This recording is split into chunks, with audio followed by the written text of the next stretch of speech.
Milyong-milyong pisong halaga ng kontrabando ang sinira ng Customs Bureau. Kinabibilangan ito ng mga pekeng produkto na ipinuslit sa bansa. Ito'y bahagi rin ng pinag-ibayong kampanya ng adwana laban sa smuggling at iba pang uri ng katiwalian sa kawanihan. Sinuwel Perfecto nag-uula.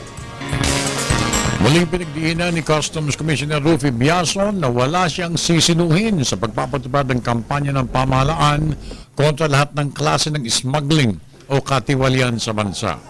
Kasama si Deputy for Intelligence Danilo Lim at IPRD Chief Attorney Zaide Guzman, sinira ni Commissioner Biason ang mahigit 300 milyong pisong halaga ng mga sinamsam na peking high-end brands tulad ng Louis Vuitton, Chanel, Gucci, Lacoste, Balenciaga at Hermes.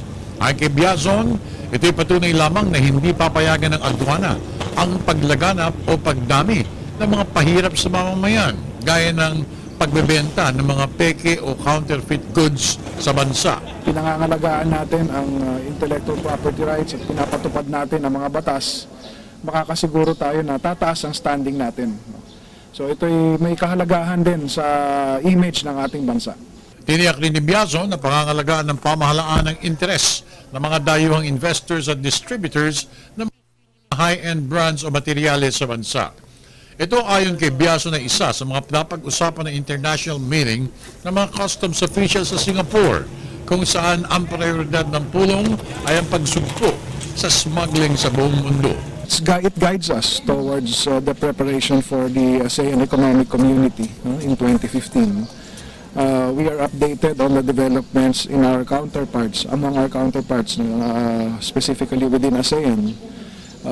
Third, we learn from yung sharing ng best practices within the community of customs administration.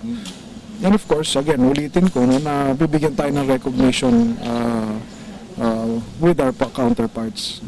Tungkol naman sa pagsubasta sa milyong-milyong pisong halaga ng mga smuggled na bigas na galing sa Thailand at Vietnam sa Port of Cebu, tiniyak ni DepCom Lim na hindi maluluging Pilipinas sa ginagawang auction process. Yung mga proceeds dyan ay mapupunta sa additional revenue para sa bayan at minamadali natin yan.